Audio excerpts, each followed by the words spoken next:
Boa noite, igreja. A graça e a paz do Senhor Jesus, amém? Obrigado por me receberem e me sinto muito honrado de estar aqui.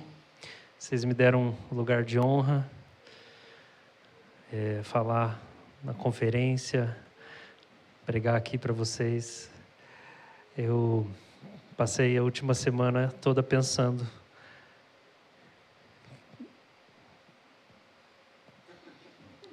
que eu não mereço receber esse convite, de verdade. Acho muito especial ser tratado com carinho por pessoas e por uma igreja que ama Jesus, leva a sério o Evangelho. E essa é uma igreja que leva a sério.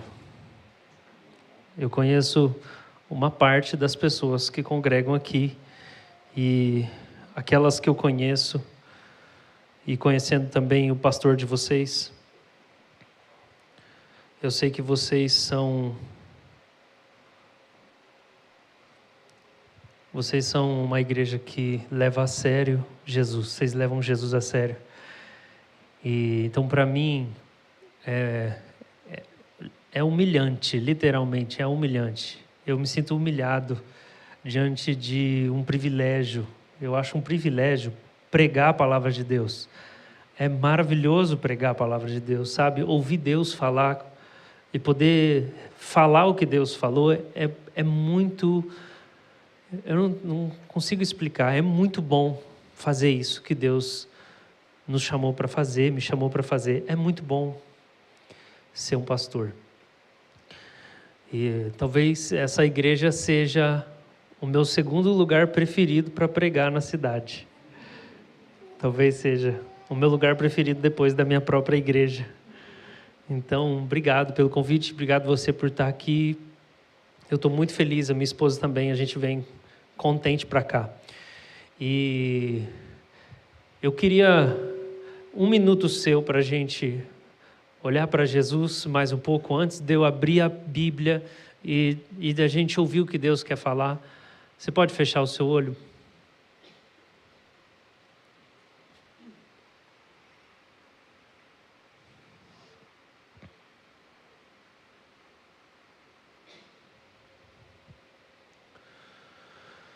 Ao que está sentado sobre o trono, ao que vive para sempre, sempre, seja a glória, seja a honra e o poder, seja a glória, seja a honra e o poder ao que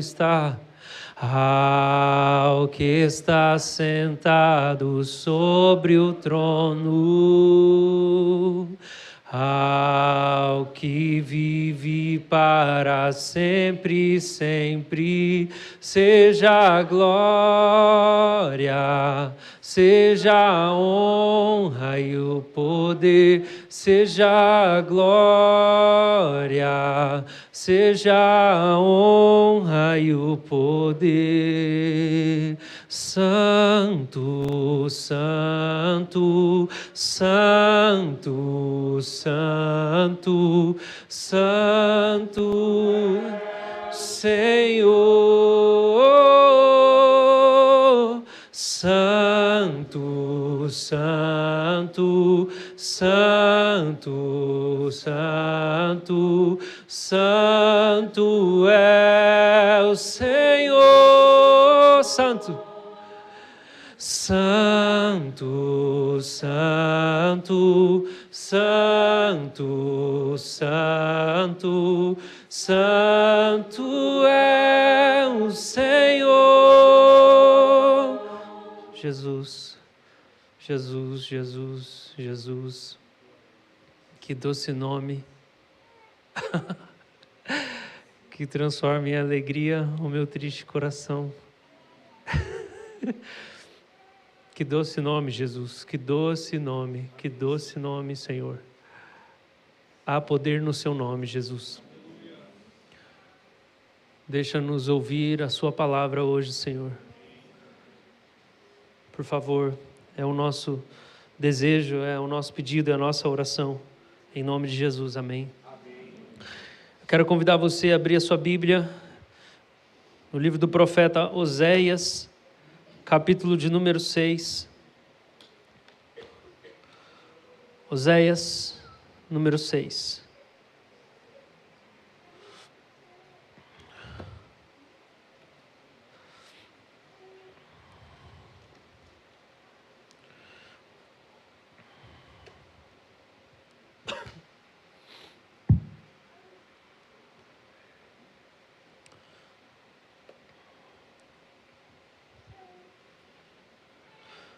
A gente vai ler do versículo 1 até o versículo de número 6.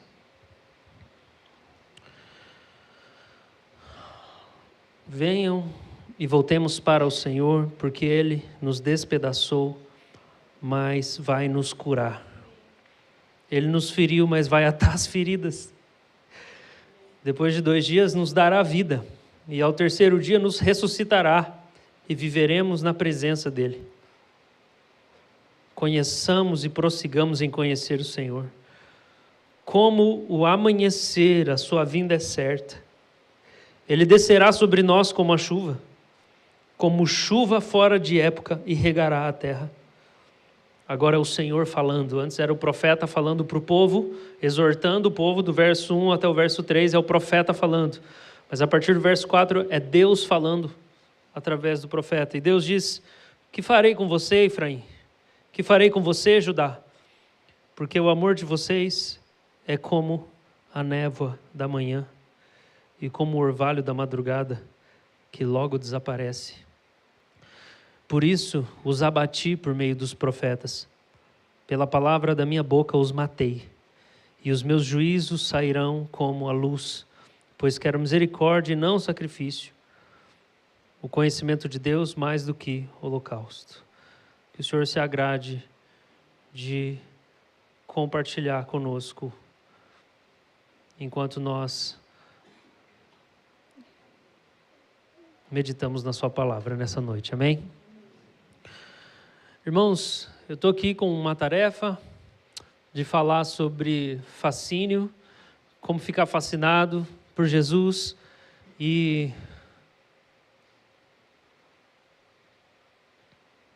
eu acho que essa é a coisa mais difícil do mundo. É a coisa mais difícil do mundo. Fascínio significa deslumbre. Talvez a gente pode usar a palavra paixão. Talvez a gente pode usar a palavra encantamento. Ficar encantado com o Senhor. É ter o nosso coração batendo acelerado quando a gente pensa nele, quando a gente lembra dele. E há 20 anos atrás o Senhor me salvou, me deu um novo coração. E quando o Senhor me deu um novo coração, aproximadamente no período de 1 ano, eu comecei a sentir falta daquela sensação do primeiro encontro com Jesus. Você lembra quando foi seu primeiro encontro com Jesus? Você já teve um encontro real com Jesus, em que a palavra de Deus não é apenas conhecimento, mas ela entra dentro de você? Você já teve essa experiência de se arrepender dos seus pecados, de perceber que Jesus é uma pessoa viva e que Ele é o Senhor do mundo inteiro e que você deve fazer qualquer coisa que agrada a Ele? Jesus é o seu Senhor. Amém? Alguns meses depois que isso aconteceu comigo, parece que esse sentimento ele foi esvaindo do meu coração. Feneceu, diminuiu. E eu comecei a me perguntar para algumas pessoas do nosso grupo de jovens, porque eu tinha na época 14 anos, perguntando como é que eu faço para sentir aquilo que eu senti naquele acampamento onde tudo mudou na minha vida. Tudo mudou. Tudo mudou, de verdade, gente. Eu estava desejoso agora por Deus. E eu não sabia a resposta. E o pessoal não sabia me dizer muito bem. Alguns falavam, espera o próximo acampamento. Eu pensei, nossa, não pode ser. Então eu conheci alguns jovens do nosso grupo que realmente gastavam tempo orando. Eles gastavam tempo orando. Eles gostavam de orar. E Deus parecia muito real para eles. O meu pastor me deu um livro que relatava pequenas biografias de pessoas que oravam. E depois de alguns meses, com muita dificuldade, eu me deixei ser convencido de que eu precisava me tornar uma pessoa de oração. Não era isso que eu queria. Não era isso que eu queria. No começo eu pensei, não é possível. Vou ter que ficar falando com Deus. Não pode ser. Vou ficar no quarto, nem tem nada para falar. E daí você lê aqueles livros que falam que o cara ora 1 hora, ora 2 horas. Você fala, é mentira. Eu levei dias, semanas para acreditar. Eu achava que era mentira. Eu pensava, não é possível. Você fala o quê com Deus?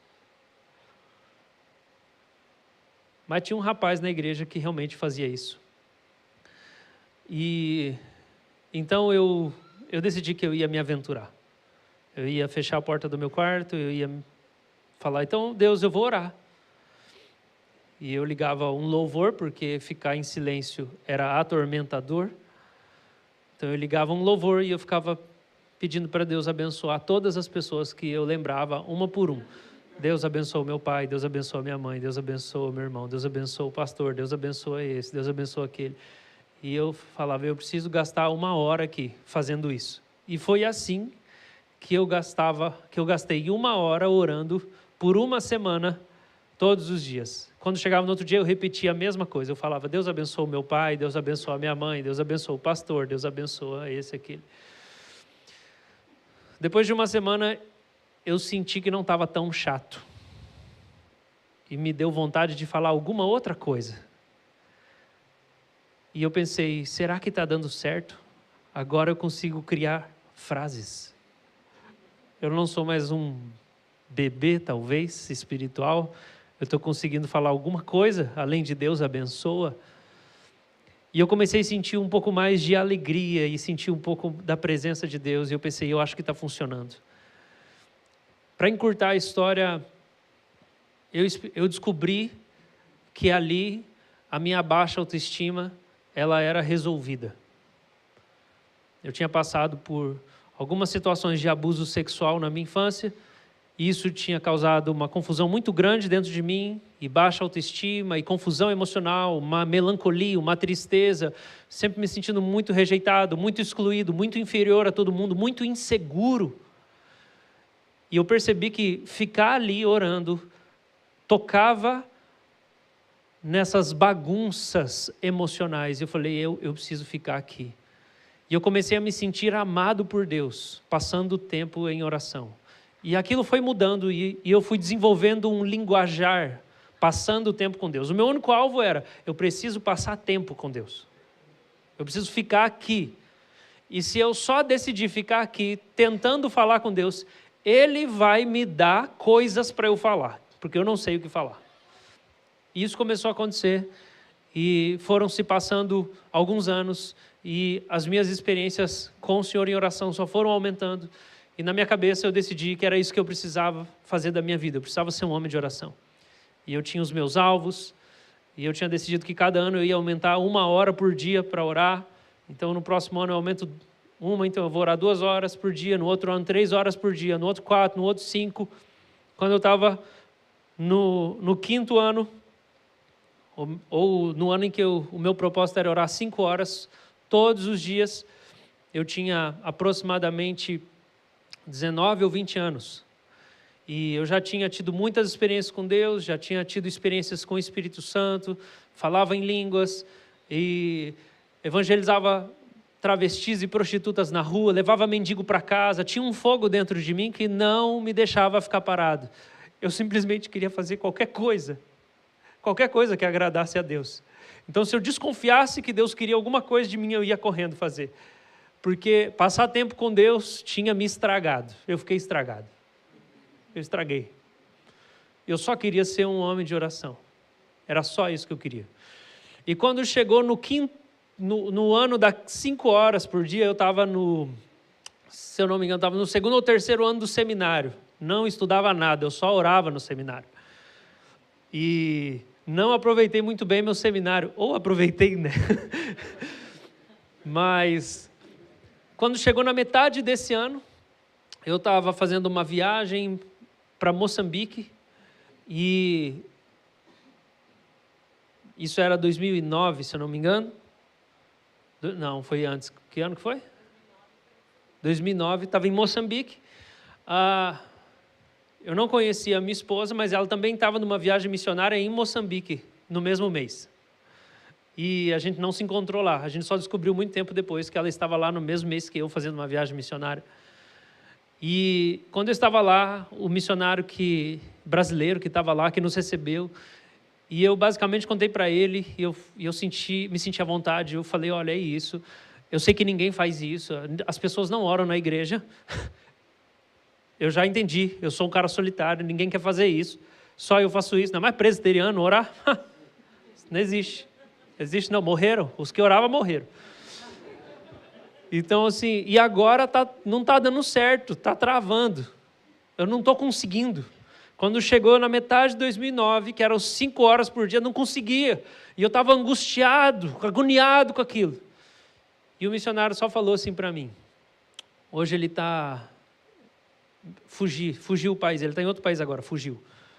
E ele falou assim para mim, Deus quer te ensinar sobre graça. Deus quer te ensinar sobre a graça dele. E o que aconteceu foi que Deus impediu a minha vida de oração de continuar. Deus me deu progresso na disciplina da oração por 5 anos. E eu orava muito e muito intensamente, e eu vi muitas respostas de oração, e eu mudei. Só que chegou um momento em que eu não conseguia mais. E eu entendo que Deus estava me protegendo.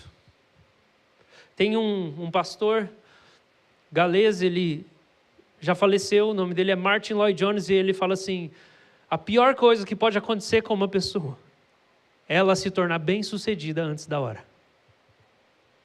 Deus me impediu de conseguir continuar a minha vida de oração e de me aprofundar e de talvez ver respostas mais extraordinárias. Foi o próprio Deus que me impediu. Porque Deus pode derramar sobre nós um dom, uma capacidade, uma habilidade espiritual. E enquanto essa habilidade cresce e se desenvolve, isso não é proporcional ao nosso amadurecimento. Vou repetir. Deus pode te dar uma habilidade espiritual. Talvez alguns de vocês aqui tenham uma habilidade de estudar as Escrituras, entender as Escrituras, dar uma aula. E isso não acompanha a sua maturidade espiritual. Uma coisa não tem a ver com a outra. Você pode ser muito bom, você pode ser um bom intercessor, um bom conselheiro bíblico. Você pode ser um bom líder de célula, um bom pregador, e isso não significa que você é espiritualmente maduro. Então há momentos em que Deus precisa nos impedir de progredir em alguma área da nossa vida para o nosso próprio bem. E Deus não deixou eu continuar tendo aquela vida de oração alucinante, apaixonante, profunda, que me estragava. Eu não queria outra coisa. Eu não queria comer mais, eu não queria dormir mais, eu só queria orar. Porque Deus precisava acessar o meu coração e me ensinar sobre a graça dele. E nessa noite eu quero falar com você, não sobre a disciplina da oração.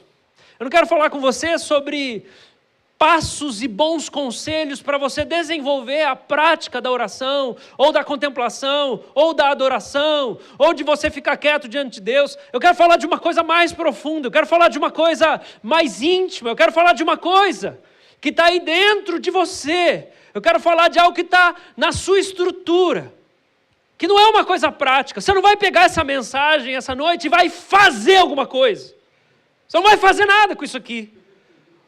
Ou você vai entender essa mensagem, e o jeito como você olha para Deus vai mudar. ou você só não vai gostar e vai embora. Porque não vai ter nada para você fazer.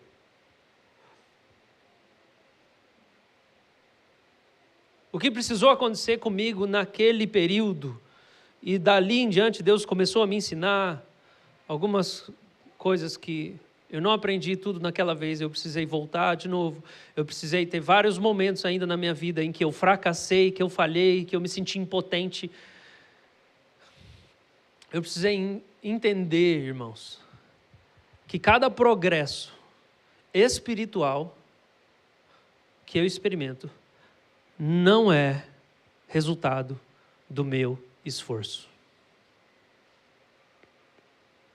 Ele é resultado, primeiramente, da graça de Deus atuando em mim. Sabe como é que eu descobri isso? Porque 1 ano depois da minha vida de 5 horas por dia de oração ficar inconstante, eu fui plantar uma igreja. Aí sabe o que eu fiz? Eu peguei todos os moleques da igreja, porque eu era moleque. Com 20 anos eu virei pastor de uma igreja, que é a igreja que eu estou até hoje. E só não fui preso por causa de Jesus. Como é que um de 20 anos, é para fazer tudo errado, é para dar, só tinha o coração certo. Eu acho que o resto não dá para salvar mais nada, só o coração. Eu peguei todos os moleques e falei assim, vocês vão orar agora 2 horas por dia, pelo menos 2. E daí eu reuni os moleques e a gente ficava orando 2, esse era o discipulado. Só que o que acontecia? Eles não conseguiam. Então a nossa reunião de oração, a nossa reunião de discipulado era eu orando por 2 horas e eles ouvindo. Os moleques ficaram traumatizados, desviaram quase todos, ficou um só que é pastor lá da igreja comigo hoje. Ele sobreviveu, a glória é de Deus. Depois eu descobri na história da igreja que teve um santo, um homem lá, até eu fui perdendo as informações, esse eu não posso esquecer. Um monge lá, um cara que ele tinha vários discípulos, seguidores, e 3 dos seguidores dele morreram, de tão gente que ele era, do jejum dos caras, da oração, morreram. Eu falei, pronto, esse aqui sou eu. Os outros morreram espiritualmente. Outro dia eu falei para o meu pastor, ele falou assim, achei aqui, ó, ele deu risada. Quer dizer cura, tá? Quando você dá risada da desgraça do passado, é cura. Jesus sarou, aleluia. Irmãos, não deu certo. Por quê? Porque eu achava que o progresso da contemplação, o progresso na vida de oração, a intimidade com Deus, era resultado só de autodisciplina e autodeterminação. Eu olhava e pensava assim, as pessoas não oram porque elas não querem. É só porque elas não querem. É só por isso. Ela não quer. Se quiser, consegue. Só que eu fui passando por períodos em que eu não conseguia. E todos os períodos da minha vida, desde o meu primeiro ano de conversão até hoje, em que eu não conseguia orar, eu sempre falei, Deus, eu quero voltar. Porque a memória que eu tenho daqueles dias é a memória do céu na terra. E o motivo pelo qual a gente não consegue, e aqui eu quero entrar nesse texto que a gente está avaliando, é que a gente encontra, primeiro nessa passagem, você vê o profeta do versículo 1 falando que Deus está nos chamando para voltar para Ele. A nação de Israel, irmãos, é uma nação que está aqui numa circunstância terrível, e a gente tem que entender as profecias do Antigo Testamento, principalmente os grandes, os profetas maiores, mas quando a gente olha para Oséias e vários outros profetas, são profecias para a nação, para o país inteiro. A gente não pode perder isso de vista quando a gente vai ler um texto bíblico. Porque quando a gente vê um profeta falando assim, olha, Deus despedaçou vocês, Ele feriu vocês, e agora vocês têm que voltar para Ele humilhados. Você vai lendo nos textos e vai vendo que havia escravidão na nação de Deus, havia injustiça, o pobre não estava sendo auxiliado, o povo não tinha misericórdia, a nação estava cheia de falsos ídolos, eles ofereciam sacrifícios até dos próprios filhos para falsos deuses. Eram coisas execráveis acontecendo no meio do povo de Deus, dentro da igreja de Deus. Se a gente pensar em Israel como a igreja, que é um país, que talvez não seja a situação de muitas pessoas aqui. Talvez você não está roubando, talvez você não está aí fazendo coisas que dariam cadeia para você. Então a gente precisa filtrar um pouco a intensidade do julgamento ou das palavras que os profetas estão entregando. Mas a gente pode entender qual é a mensagem, qual é a mente de Deus num texto. E eu quero falar a mente de Deus a partir desse texto, porque eu tenho certeza que essa é a palavra para essa noite. Deus falou comigo para falar isso aqui, para pregar essa mensagem para vocês. E antes de começar a expor aqui esses versículos, eu quero deixar claro que eu creio que vocês são uma igreja séria, como eu já falei, que vocês amam Jesus e vocês estão comprometidos com o Senhor e vocês querem mais de Deus. E o que eu vou falar daqui em diante, a partir desse texto da Escritura, não é desprezando o que vocês já alcançaram no Senhor, o que Deus já deu para vocês.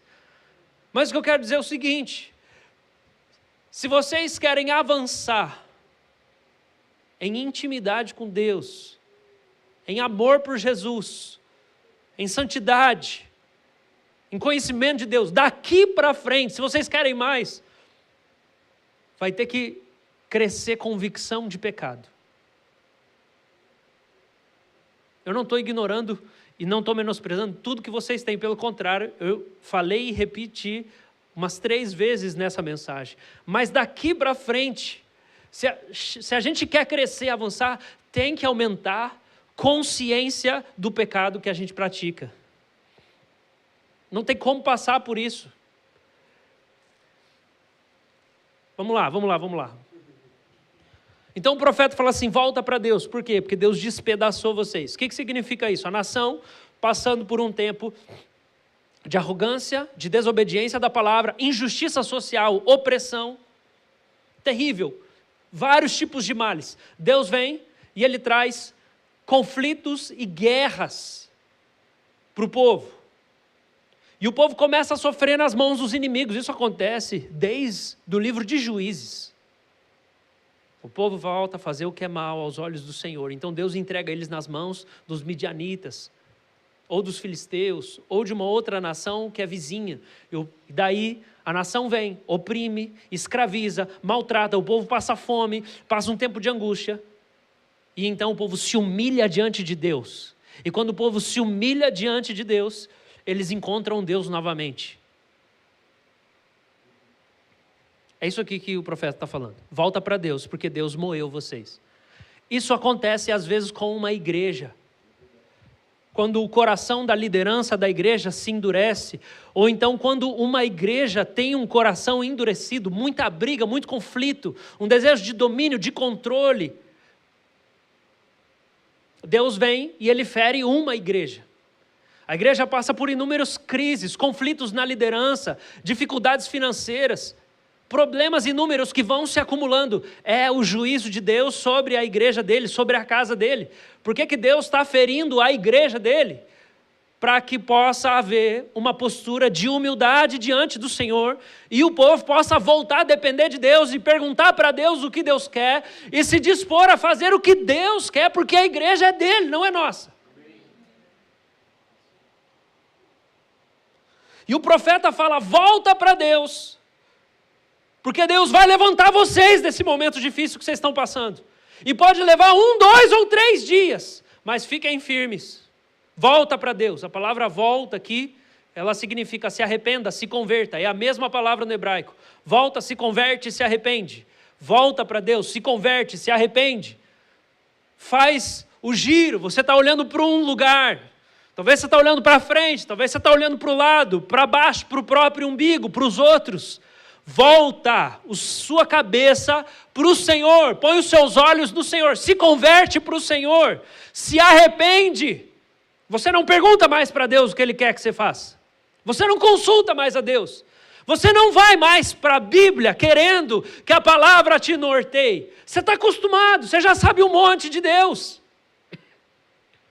Então o profeta fala, volta para Deus, porque foi Ele que fez você cair nesse buraco na sua vida. E às vezes é um buraco espiritual. Quando Deus fez eu entrar nesse período de seca e incapacidade de orar, o fato de eu ter desenvolvido lá aquela vida de oração de 5 horas por dia e perceber que ninguém mais fazia aquilo, me deixou arrogante, inflado. Porque às vezes as graças espirituais, as bênçãos espirituais nos deixam arrogantes. Pois o apóstolo Paulo não foi para o 3º céu, irmãos? Foi ou não foi? Ele não podia nem falar o que ele viu lá. De tão glorioso, ele fala, é inefável, não tem nem palavra para explicar o que eu vi. Aí você pensa, nossa, o cara viu Deus, o cara viu o céu, não vai pecar mais. Aí o que ele fala? Então, eu vi aquelas coisas e foi tão da hora tudo que eu vi, só que aquilo não matou a minha arrogância. E daí Deus fez uma obra dupla na minha vida. Primeiro, Deus me deu uma experiência de contemplação, de vislumbre, de revelação, de arrebatamento imensa. Só que isso tinha uma grande chance de me levar para a apostasia, de eu ficar tão soberbo porque eu vi a glória, porque eu vi, porque eu experimentei, que daí Deus me deu um espinho na carne, para que eu não me ensoberbecesse com a grandeza das revelações. Então, irmãos, experiências com Deus, de contemplação, de fascínio, qualquer tipo de bênção de Deus, não nos torna automaticamente humildes. Então é por isso que na nossa dinâmica espiritual a gente passa por períodos que Deus vem e nos abençoa abundantemente, a gente fica muito feliz e contente. Logo depois, desgraceira. E você está pensando, mas o que aconteceu, Deus? O que eu fiz de errado? Às vezes você não fez, é que você é pecador. E se Deus não proteger você do pecado que habita na sua carne, Ele vai naufragar a sua fé. Você vai perder tudo. Quanto escândalo de gente, de líderes cristãos nós temos visto nesses dias. Pessoas extremamente abençoadas. Então o profeta fala, volta para Deus. E daí ele exorta, prossiga em conhecer o Senhor. Tem um chamado aqui para constância. Como permanecer fascinado. Como não perder o fascínio, ele fala, vai, prossiga, continua olhando para o Senhor, continua buscando o Senhor. E ele traz ali uma promessa, como o amanhecer, a sua vinda é certa, como o nascer do sol. Assim como o sol vai nascer amanhã, todo mundo tem certeza que o sol vai nascer amanhã, ninguém deita na cama de noite em crise, fala, será que o dia vai nascer amanhã? Será que vai ter um outro dia? Ninguém tem esse tipo de crise. Ele fala, assim como o sol vai nascer amanhã, a vinda de Deus é certa. Ele vai visitar vocês. Eu sei que hoje está difícil, eu sei que vocês estão sofrendo, eu sei que vocês estão num momento angustiante, mas Deus vai vir. Ele vai encontrar vocês. Assim como o sol vai nascer. A vinda dele é certa. E ele vai descer sobre nós como uma chuva. E ele vai regar a terra. E Deus vai vir sobre nós outra vez. Existe aqui uma convocação à expectativa. Espere, porque Deus virá ao nosso encontro, igreja. Prossiga em conhecer o Senhor. Está ruim, ficou difícil, volta para Ele, se humilha. E prossiga em conhecer o Senhor. Só que logo depois desse convite, parece que só acessa a própria frustração de Deus. Ele manda o profeta chamar. E é como se eu chegasse aqui hoje e falasse assim, gente, é o seguinte, para orar 5 horas, ó, você faz isso. Tá. E eu passo a regra para vocês aqui. O macete, a fórmula, que alguns de vocês gostam disso. Tá, os 5 passos. Eu quero saber como é que faz, pastor. Deus está falando, faz, conhece, prossiga, volta. Só que Deus demonstra uma frustração no versículo 4. E daí Deus suspira e ele fala assim, o que eu vou fazer com você? que farei com você, Efraim? O que farei com você, Judá? Porque o amor de vocês é como a névoa da manhã e como o orvalho da madrugada, que logo desaparece. Ao mesmo tempo que Deus está falando, olha, eu queria que vocês ficassem fascinados por mim e me buscassem com constância. Deus suspira e fala, eu sei que eu estou pedindo uma coisa que vocês não fazem. Eu sei que eu estou fazendo um convite, dando uma ordem, fazendo promessas que não são capazes de motivar o coração de vocês. Presta atenção nisso aqui, gente. Deus está fazendo promessa para tentar despertar o desejo, porque Deus, isso acontece, não é? Você sabe que você vai receber uma recompensa, então você se dedica mais. Você sabe que o ano está acabando, talvez alguns de vocês vão receber algum bônus no trabalho, na empresa, então você vai assim, não, vamos lá, está acabando, por quê? Porque a recompensa logo vai vir. Então assim, não, está quase chegando nas férias, vamos lá, porque vai acabar. Existe alguma promessa, alguma coisa boa diante de você, e isso faz você se dedicar um pouco mais, mesmo num período de cansaço. E aqui Deus está fazendo isso, Ele está falando, eu vou vir, eu vou regar sobre vocês, eu vou dar as bênçãos para vocês. Mas o próximo versículo, o próprio Deus desabafa e suspira, Ele fala assim, mas vocês não têm jeito. Mesmo eu prometendo que eu vou vir, isso não move o coração de vocês. Porque senão, irmãos, pastor Jeff pregava um sermão e todo mundo virava crente de verdade. Quantas vezes ele já falou das promessas de Deus, o que Deus pode fazer na sua vida, como Deus pode trabalhar, como Deus pode responder, como você pode ser cheio da alegria do Senhor, da paz do Senhor, Deus pode tratar e curar a sua casa. Quantas coisas você já ouviu? Isso não move o seu coração. E Deus faz essa pergunta. É um desabafo de Deus. É um suspiro de Deus. O que eu devo fazer com você? O seu amor é como o orvalho da manhã. O seu amor, ele é como uma névoa.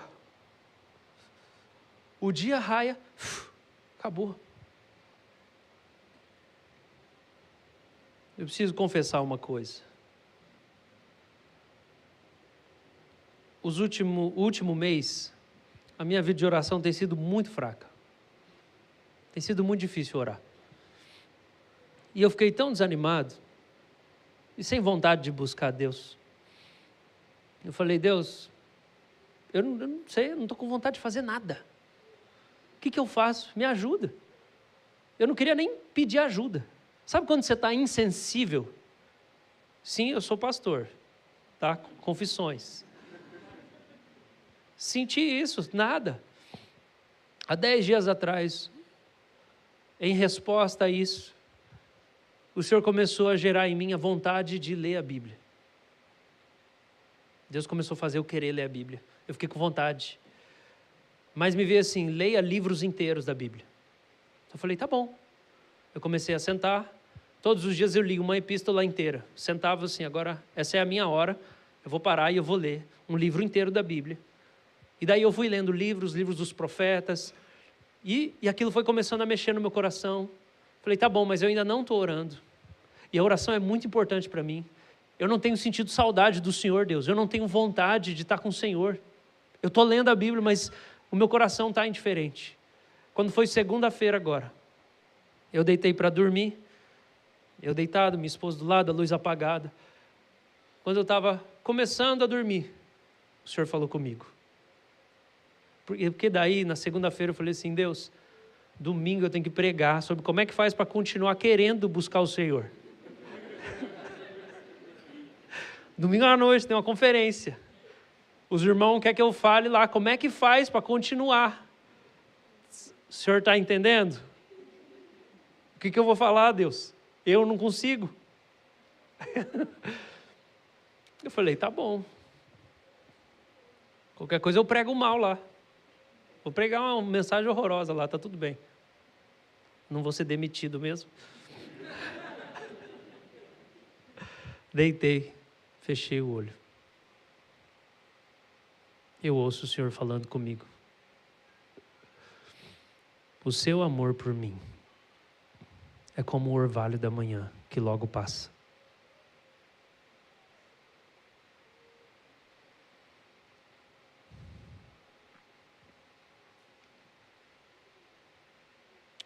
O livro do profeta Oséias foi um livro muito importante no começo da minha conversão.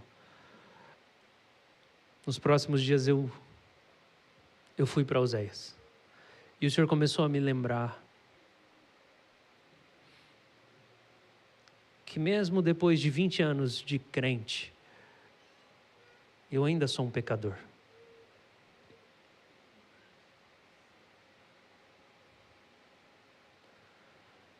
Quando a gente olha para esse texto, tem uma coisa muito importante que a gente precisa identificar. A constância é uma preocupação de Deus.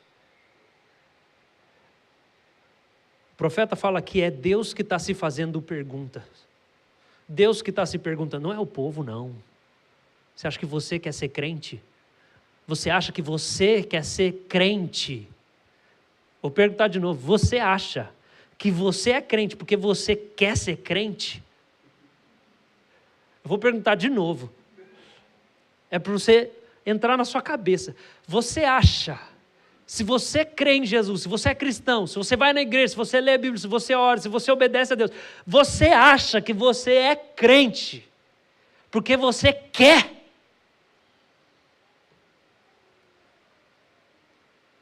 Você acha que você está mais preocupado em ser crente do que Deus está preocupado com que você o ame? Você acha que você anseia mais por amar a Deus do que Deus anseia em fazer você amá-lo? O texto fala para nós aqui de qual é a realidade da igreja. Porque Israel é a igreja. Tá certo, tem algumas coisas para a gente entender da diferença da antiga aliança para a nova aliança. Mas Israel é a igreja.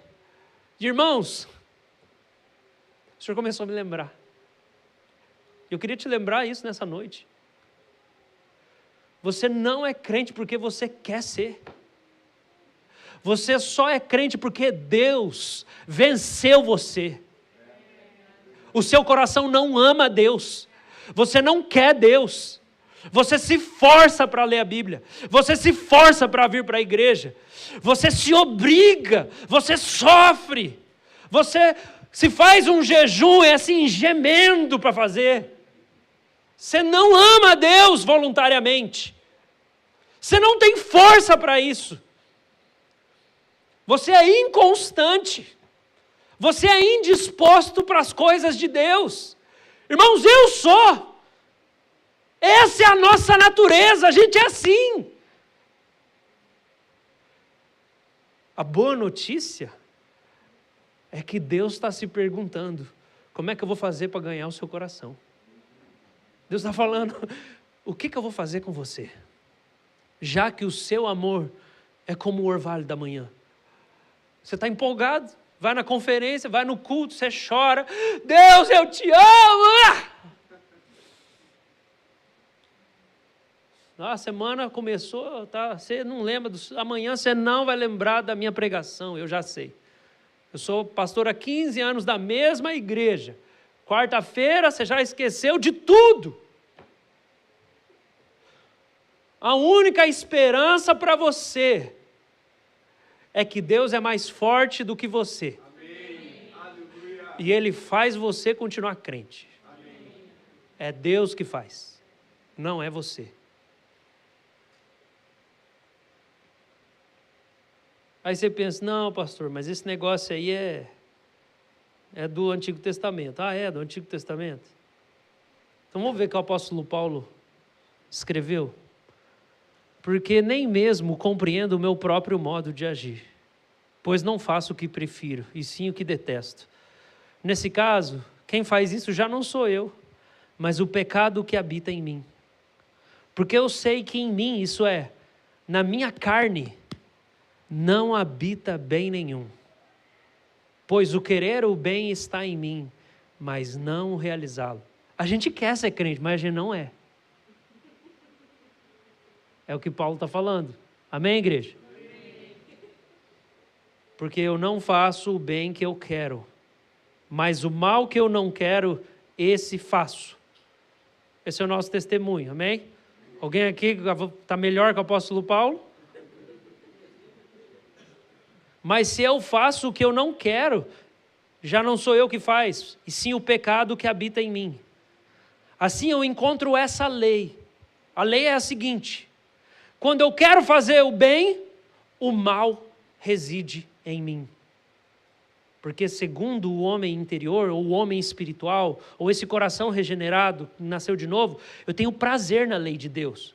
Então eu ouço de Deus, eu penso em Deus, eu leio sobre Deus, eu penso, que maravilhoso, Jesus é maravilhoso, eu quero servir. Mas eu vejo nos meus membros outra lei, que guerreando contra a lei da minha mente, me faz prisioneiro da lei do pecado que está nos meus membros. Conclusão do apóstolo Paulo: que miserável homem que sou. Quem me livrará do corpo dessa morte? Graças a Deus por Jesus Cristo nosso Senhor.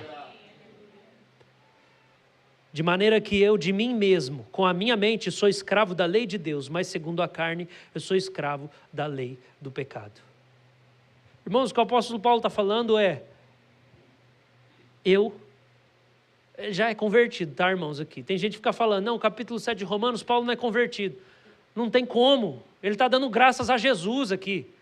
Ele está falando que ele tem prazer na lei de Deus com a mente. Ele quer agradar a Deus, não tem como ele não ser convertido no capítulo 7. Ele é convertido. Só que ele está dizendo que quando a gente nasce de novo, o nosso coração começa a desejar Deus. Eu quero agradar a Deus, eu quero fazer a vontade de Deus. Só que ele fala que mesmo convertido, o pecado ainda habita na minha carne. Isso é chamado de pecado interior. É a doutrina do pecado interior. Eu gosto de chamar de pecado residual. Porque na obra da regeneração, quando você nasceu de novo, quando Jesus te deu um coração novo, Jesus, o Espírito Santo, arrancou de você aquele efeito dominador e controlador do pecado que te impedia a crer em Jesus e desejar Jesus. Você não queria Jesus. Você só queria fazer o que agradava os seus prazeres. Você vivia para você. Você era o seu Deus. Só que o Espírito Santo, como diz Colossenses, ele circuncidou o seu coração. Você experimentou a circuncisão do coração. Um pedaço foi arrancado do seu coração.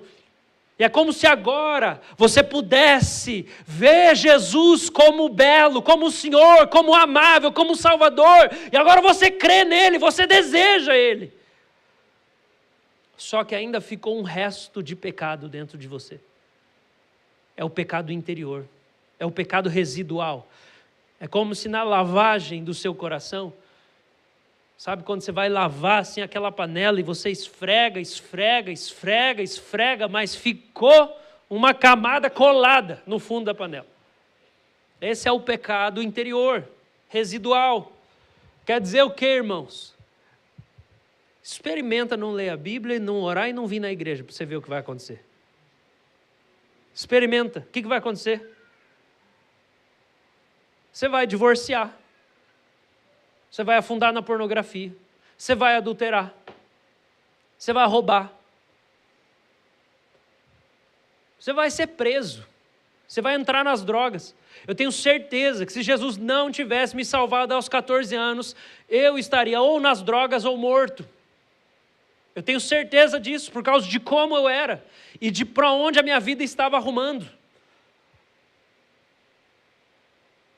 Quer dizer que a gente tem uma inclinação natural, mesmo depois de convertido, que é para ir para longe de Deus. E o único jeito, irmãos, da gente não seguir essa inclinação, é a graça de Deus nos impedindo de nos afastar de Jesus. É a graça de Deus agindo sobre nós. É a graça de Deus nos vencendo.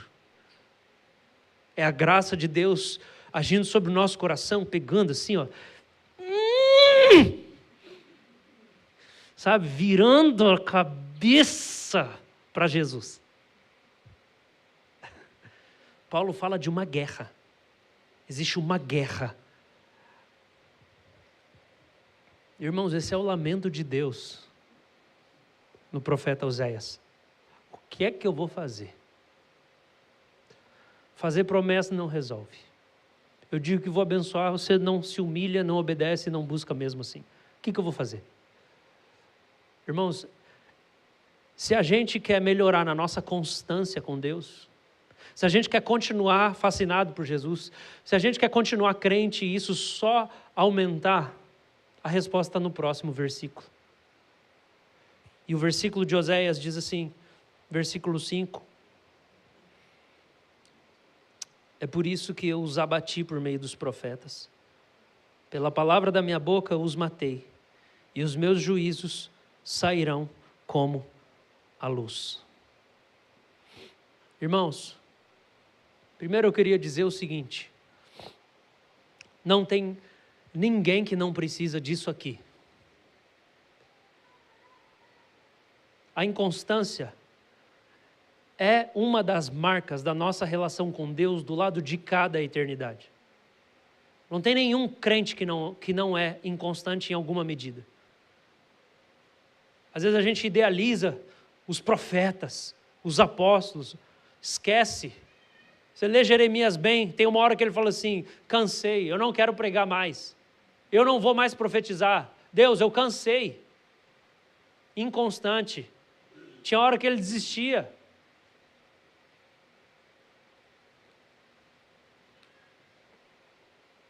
Outro profeta, Elias. Tiago fala muito bem dele, explica, ele era um homem sujeito aos mesmos sentimentos que nós. Tem dia que você fala assim: Deus, eu te amo, eu vou ser um avivalista, eu vou ganhar alma para Jesus. E tem dia que eu só quero ver Netflix e comer chocolate. Só eu que sou assim? Que eu estou assim, aquela semana, dizendo, mas eu não quero ler a Bíblia, eu só quero tomar sorvete. Eu não tenho TPM, mas talvez eu tenha. E assim, casquinha do Mac não basta mais. Eu acho que eu estou num nível que é Fredo, entendeu? É um pecado, um nível de pecado mais avançado. As drogas mais simples já não me saciam mais. Chegando no final do ano agora, eu quero fazer um jejum de açúcar, eu estou precisando. Então, irmãos, a inconstância ela faz parte da nossa vida. E a resposta que Deus vai dar aqui é: primeiro, já falei que a preocupação é de Deus. Irmão, eu preparei toda uma mensagem que não serviu para nada, porque eu não estou seguindo nada, mas eu estou seguindo a Bíblia, está tudo certo.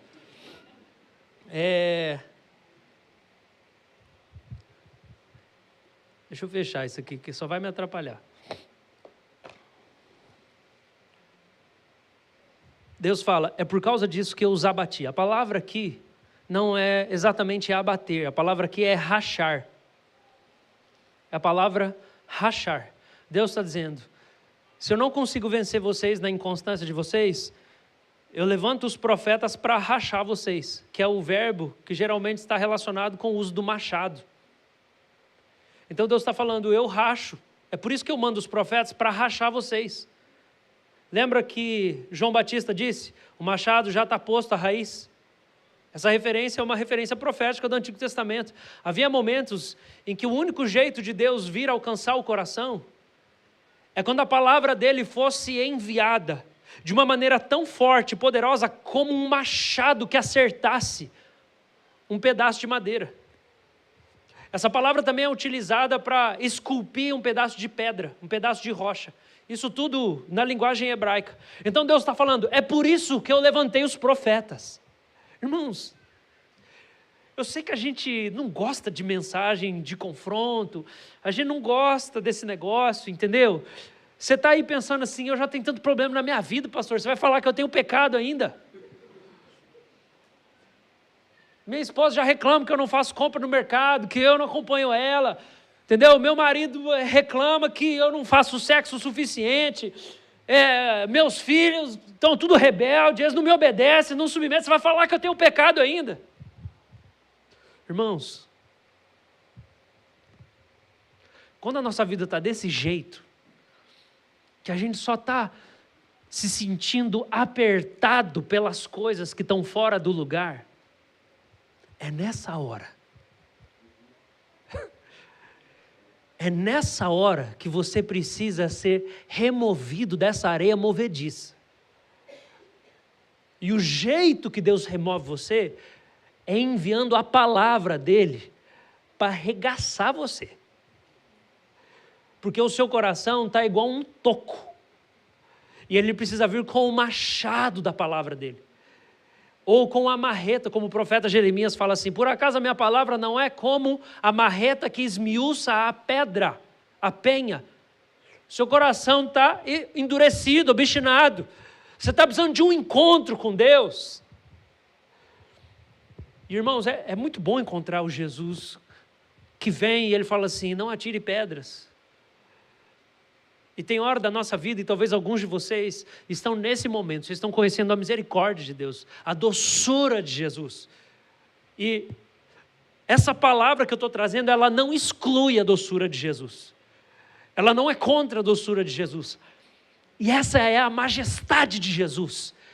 É que ele pode ser doce. Ele pode ser terno. Jesus pode ser tão carinhoso. Jesus pode ser tão confortante, consolador, ao mesmo tempo em que ele pode nos confrontar tão seriamente numa vida em que a gente está anestesiado para ele. Então, quando a gente está se sentindo sufocado porque as coisas estão difíceis, o que a gente precisa é que a palavra de Deus seja enviada até o nosso coração, para rachar o nosso coração, para a gente ter um senso de urgência, porque não tem nada mais urgente do que você fazer a vontade de Deus, do que obedecer a Deus, do que ouvir a Deus. Seus problemas pessoais não são mais urgentes. Você está olhando muito para a sua vida. É por isso que você não tem fascinação. Porque a sua vida é sobre você. Não, irmãos. A gente não precisa ser elogiado.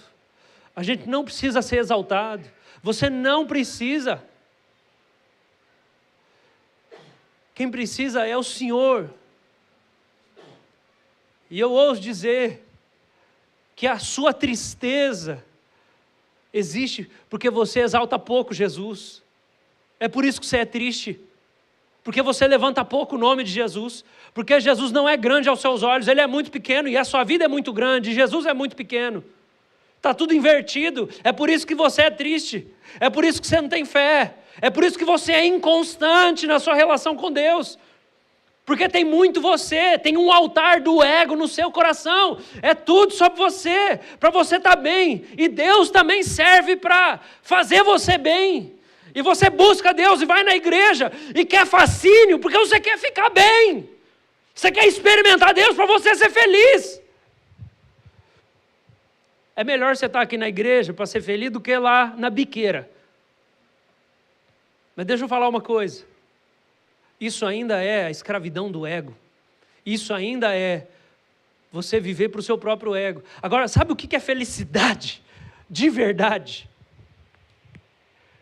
É quando você experimentou uma libertação de si mesmo.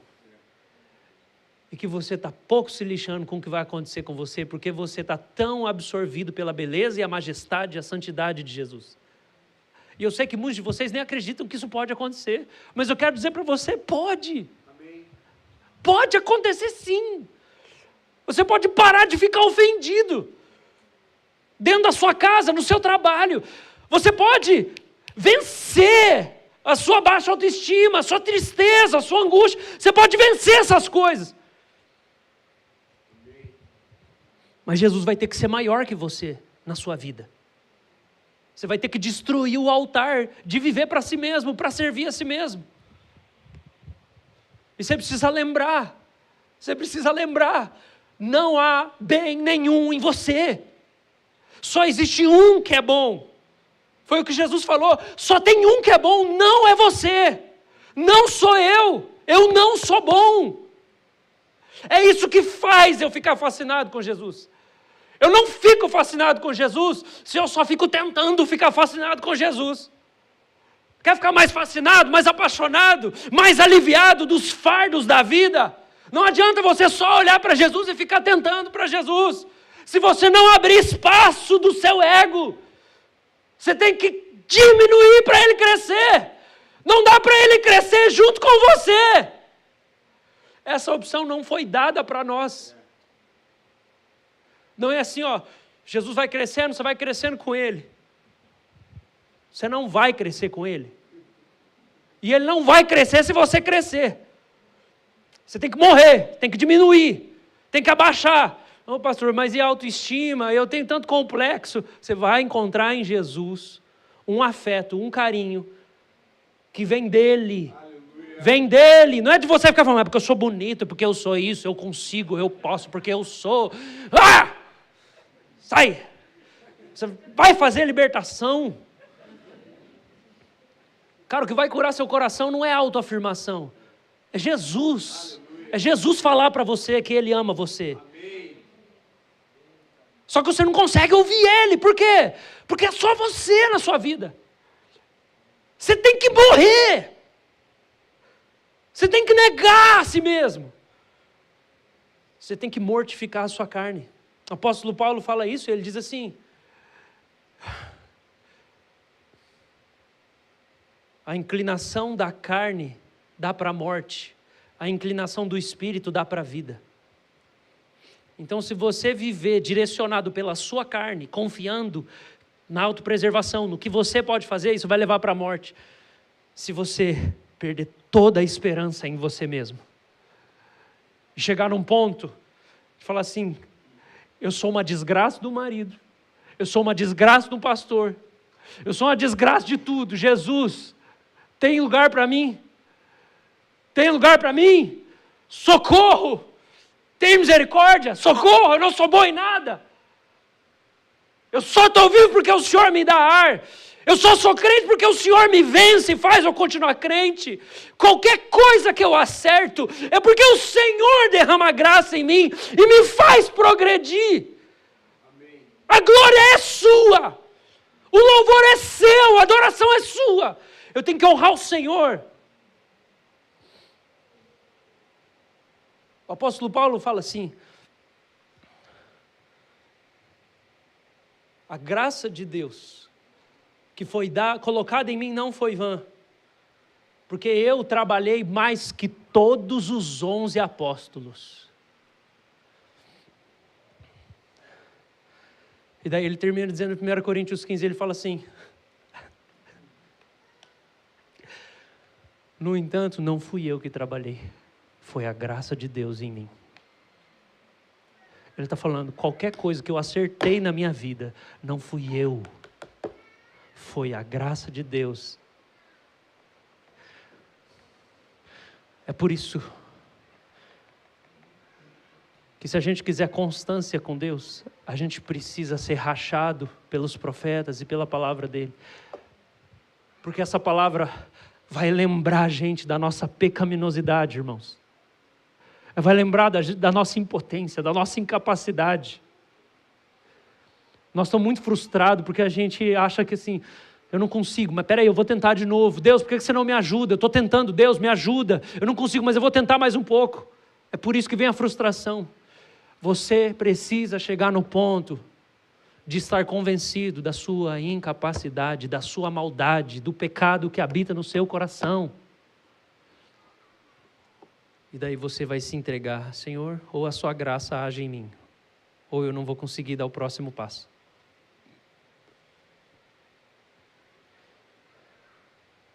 E você só vai conseguir fazer isso, porque a boa notícia do Evangelho fala do nosso pecado, mas ela também mostra a riqueza da glória, da graça de Jesus. E como Ele quer ser tudo em todos. Ele quer ser tudo para você. Ele quer encher você, Ele quer preencher tudo em você. Ele quer guiar você, Ele quer andar com você. A linguagem é que Ele quer ser seu marido. Ele quer conduzir você pela mão, Ele quer sussurrar no seu ouvido, Ele quer intimidade, Ele quer te fazer feliz, Ele quer te consolar, Ele quer te dar sabedoria, Ele quer ser tudo para você. Então, ao mesmo tempo que o profeta vem rachar você com a palavra, para você parar de confiar em si mesmo, ele também aponta para o coração desejoso de Jesus, de que na hora que você reconhece que você não consegue, Jesus está tão pertinho para poder caminhar com você.